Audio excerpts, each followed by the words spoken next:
नमस्कार, आप देख रहे हैं 7 टीवी भारत का खास प्रोग्राम रायगिरी। मैं हूं आपके साथ सुशील गिरीश। वीडियो में आखिरी तक बने रहिए। रायगिरी में आज हम बात करने वाले हैं कन्हैया कुमार की। क्या कन्हैया कुमार के भरोसे बिहार में कांग्रेस की नैया पार कर लेंगे राहुल गांधी? क्योंकि राहुल गांधी बिहार कांग्रेस में कन्हैया कुमार के भरोसे ही बैठे हुए हैं। रायगिरी के इस प्रोग्राम में आज हम इसी का विश्लेषण करने वाले हैं। कन्हैया कुमार लकी हैं कि पिछली 2 असफलताओं के बाद भी बिहार जैसे राज्य में उन्हें कांग्रेस का चेहरा बनने का मौका मिला है। खुद राहुल गांधी उनकी यात्रा को प्रमोट करने पहुंच गए हैं, वरना दिल्ली में स्थानीय कांग्रेस यात्रा लेकर घूमती रही, पर राहुल को वहां जाने की फुर्सत नहीं मिली। कांग्रेस बिहार को लेकर कितना गंभीर है, यह इस तरह से हम समझ सकते हैं कि अभी विधानसभा चुनाव में करीब 6-7 महीने का समय बाकी है, पर राज्य में पिछले 4 महीने के भीतर ही राहुल गांधी बिहार में तीसरी बार पहुँचे हैं। राहुल गांधी और कन्हैया कुमार की जो जुगलबंदी है, उसके चलते 7 अप्रैल को बेगूसराय में पलायन रोको नौकरी दो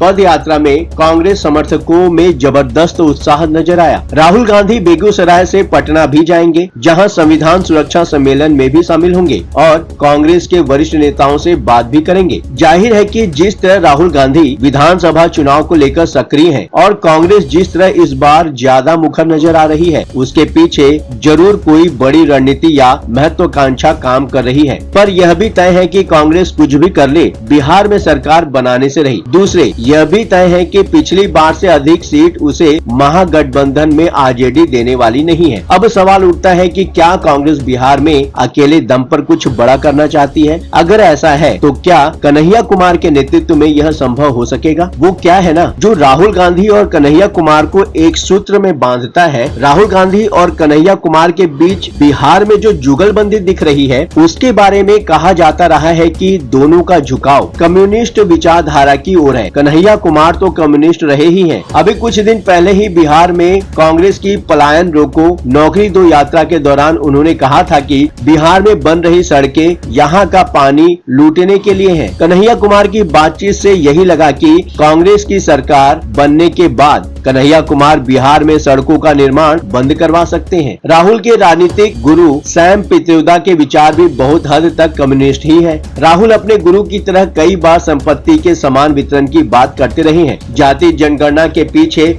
उनका इरादा यही है कि वंचितों के बीच संपत्ति का समान वितरण किया जा सके। पर बिहार में कम्युनिस्ट पार्टी के टिकट पर चुनाव लड़कर कन्हैया कुमार 2019 के लोकसभा चुनाव में बुरी तरह हारे थे। 2019 के लोकसभा चुनाव में जब सीपीआई ने कन्हैया कुमार को बेगूसराय संसदीय सीट पर प्रत्याशी बनाया था, पूरे देश से भाजपा विरोधी नेताओं का हुजूम कन्हैया के समर्थन में बिहार आ गया था। सीपीआई और राजद का वोट मिलाकर भी भारतीय जनता पार्टी प्रत्याशी गिरिराज सिंह से बहुत दूर था। गिरिराज सिंह को इस चुनाव में 6,92,193 वोट मिले थे। कन्हैया कुमार को 2,59,976 और राजद के मोहम्मद तनवीर हसन को 1,98,233 वोट मिले थे। कहने का मतलब सिर्फ इतना है कि बिहार में अब इस विचारधारा का अंत हो चुका है। कांग्रेस का जो पूरा फोकस है वो सवर्णों के वोट पर भी दिखाई देता है। कन्हैया कुमार छात्र नेता रहे हैं, वह भी जेएनयू के नेता रहे हैं। उनके भाषण तो बहुत लोकप्रिय हुए, पर राजनीति में उन्हें सफलता नहीं मिली। राहुल गांधी उनकी तीसरी बार लॉन्चिंग के लिए बिहार पहुंचे हुए हैं। कन्हैया दिल्ली में कांग्रेस की ओर से आजमाए जाने के पहले बिहार में वाम दल के साथ अपनी किस्मत आजमा कर निकले थे। कन्हैया कुमार लकी हैं कि पिछली 2 असफलताओं के बाद भी बिहार जैसे राज्य में उन्हें कांग्रेस का नेतृत्व करने का मौका मिला है। खुद राहुल गांधी उनकी यात्रा को प्रमोट कर रहे हैं, वरना राहुल गांधी के पास इतना समय तो नहीं दिखता। दरअसल माना जा रहा है कि कन्हैया कुमार के जरिए कांग्रेस अपने परंपरागत वोट हासिल करना चाहती है। कांग्रेस को यह बात समझ में आ चुकी है कि अब बीजेपी की जगह लेने के लिए आरजेडी और बीजेपी जैसी पार्टियों से अपना वोट बैंक फिर से हासिल करना होगा। इसलिए कन्हैया कुमार के जरिए बिहार की जनता को संदेश देने की कोशिश की गई है। पहला संदेश यह है कि कांग्रेस सवर्णों की पार्टी है हैं। दूसरे, कन्हैया कुमार चूंकि कम्युनिस्ट रहे हैं और गरीबों और वंचितों की लड़ाई लड़ते रहे हैं और बीजेपी के कट्टर विरोधी हैं, इसलिए कांग्रेस के परंपरागत वोटर्स के लिए फिट बैठते हैं। गांधी फैमिली ने शायद इसी के चलते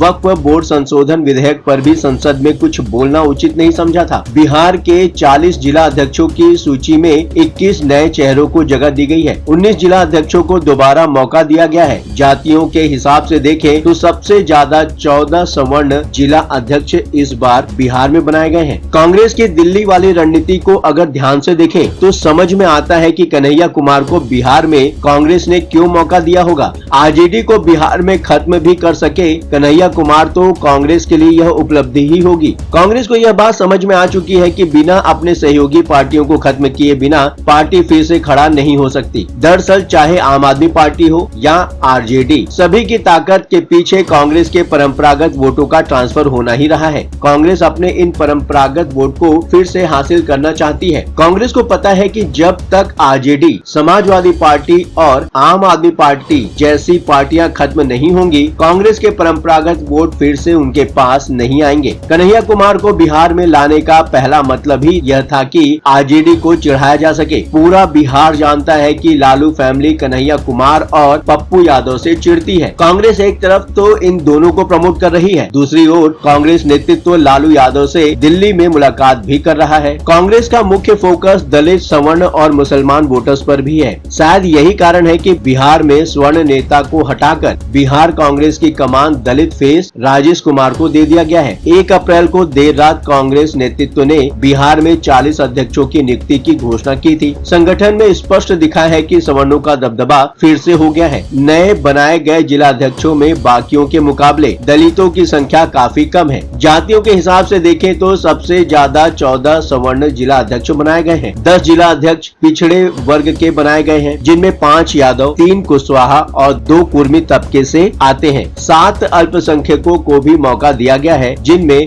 6 मुसलमान और 1 सिख कांग्रेस नेता शामिल है। कांग्रेस यह भी समझती है कि उसकी रणनीति का असली फायदा महागठबंधन से अलग होकर ही मिलने वाला है। हो सकता है कि कांग्रेस पहले गठबंधन के लिए अधिक से अधिक सीटों की मांग करे। मांग पूरी न होने पर अलग चुनाव लड़ने का ऐलान कर दे। वैसे भी कन्हैया कुमार के रहते आरजेडी के साथ कांग्रेस की कितनी बनेगी यह समय ही बताएगा। अब बात आती है कन्हैया कुमार की। क्या बेगूसराय में कन्हैया कुमार कांग्रेस की लाज बचा पाएंगे? कन्हैया कुमार की पलायन रोको नौकरी दो यात्रा में पद यात्रा में शामिल होने के लिए राहुल गांधी बेगूसराय पहुंचे हैं। इसलिए ऐसा समझा जा रहा है कि कन्हैया कुमार यहां से चुनाव में उतर सकते हैं। मीडिया रिपोर्ट्स की माने तो बेगूसराय में तेघड़ा या बछवाड़ा विधानसभा सीट पर कन्हैया पर्चा भर सकते हैं। तेघड़ा सीट अभी सीपीआई के पास है, जबकि बछवाड़ा सीट से भाजपा के सुरेंद्र मेहता विधायक हैं। बीजेपी ने यहां सीपीआई प्रत्याशी को हराया था, इसलिए उम्मीद है कि कांग्रेस महागठबंधन में इस सीट पर दावा कर सकती है। हालांकि 2019 के लोकसभा चुनाव में जिस तरह यहां की जनता ने कन्हैया कुमार को नकार दिया था, उससे लगता नहीं है कि